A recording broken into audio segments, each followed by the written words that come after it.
मित्रों, औपचारिक press conference को शुरू करते हुए मैं आपके पड़ोसी राज्य हिमाचल प्रदेश से आता हूं, 4 बार का सांसद हूं। वर्षों से जिला परिषद, बीडीसी, पंचायतों के चुनाव देखते आए। नगर परिषद के, कॉरपोरेशंस के चुनाव हुए। लगता था हर जगह ऐसा ही होता होगा, लेकिन जम्मू कश्मीर में युवा नेतृत्व को आगे बढ़ने के लिए वो पर्याप्त अवसर नहीं मिलते थे। वो संभावनाएं यहाँ पर कम थी।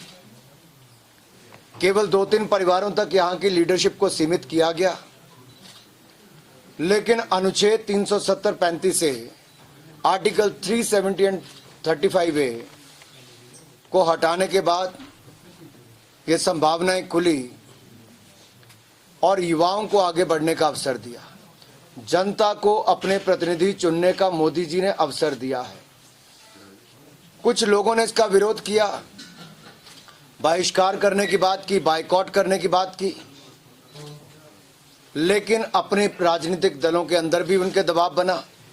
जनता ने भी रुख चुनावों की ओर किया और आज आप सबके सामने है कि 5 चरण पूरा होने के बाद ये कहा जा सकता है लोकतंत्र की जीत हुई है।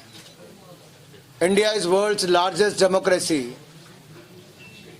and in any democracy I think it will be the biggest achievement is a fair elections. And let me say this and emphasize on this, that this has been fair elections, free and fear free elections as well. लोगों ने डराने का बहुत प्रयास किया कि ये होगा वो होगा, लेकिन आवाम डरी नहीं। जनता ने बढ़ चढ़कर भाग लिया है। मतदान कश्मीर और जम्मू दोनों में बहुत अच्छा हुआ है। ये लोकतंत्र की जीत है। As far as abrogation of Article 370 and 35A is concerned, many have got the benefits of this. Whether it is the scheduled tribes, Valmikis, Gurkha Samuday community, or the Western Pakistan refugees. Even the women of Jammu and Kashmir, they have got the advantages of this. They have got their rights. And as far as I have travelled within Jammu, various parts of the Jammu, most of the districts I have travelled, I have seen there is a great support for the BJP, and whatever feedback I have got so far from our senior leader like Shahnawaz ji and Tarun ji, there has been positive response in the Kashmir Valley as well. जैसा मैंने पहले कहा, चुनावों में हार जीत ये जनता तय करती है, लेकिन लोकतंत्र की जीत जनता ने पहले तय कर दी।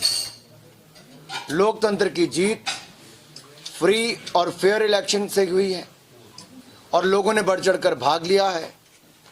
जम्मू कश्मीर के विकास के लिए डिस्ट्रिक्ट डेवलपमेंट कमेटीज के चयन हो, उसके लिए बढ़ चढ़कर भाग लिया है। और मैं केंद्र सरकार की ओर से इतना ही कहना चाहता हूं, केंद्र सरकार की ओर से फंड्स की कोई कमी जम्मू कश्मीर के विकास के लिए मोदी जी के नेतृत्व में ना पहले आई है ना आगे आएगी। जम्मू कश्मीर के लिए अगर आप देश भर के राज्यों से तुलना करेंगे, दुगना ही दिया है, कम नहीं किया है। एम्स हॉस्पिटल अगर कहीं 1 मिला होगा तो यहाँ 2 मिले। सेंट्रल यूनिवर्सिटी कहीं 1 मिला होगा तो यहाँ 2 कैंपस मिले। IIT मिला, IIM मिला, मेडिकल कॉलेजेस 1 नहीं 5-5 मिले, डेंटल कॉलेजेस मिले। केंद्रीय विद्यालय से लेकर नर्सिंग कॉलेजेस से लेकर बाकी सब मिला है।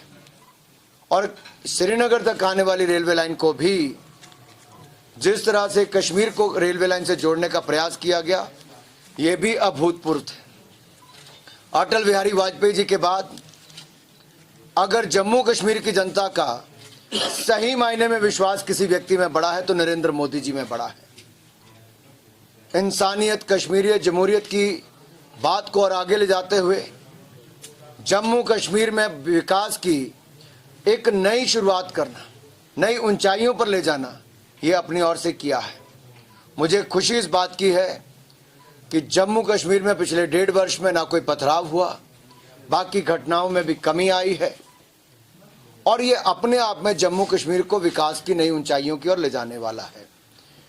विशेष तौर पर डीडीसी के चुनावों में जो जनता का समर्थन मिला है, मैं आज इस प्रेस कॉन्फ्रेंस के माध्यम से डेमोक्रेसी की जीत के लिए जम्मू कश्मीर की जनता को बधाई देता हूं। नई युवा लीडरशिप को आगे बढ़ाने के लिए जम्मू कश्मीर की जनता को बधाई देता हूं।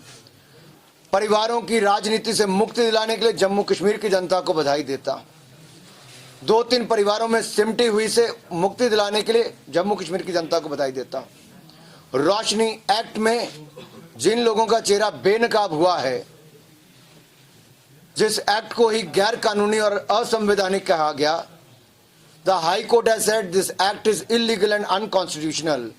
This clearly defines why this act has been brought in, just to help few big names, whether in politics, business or in bureaucracy.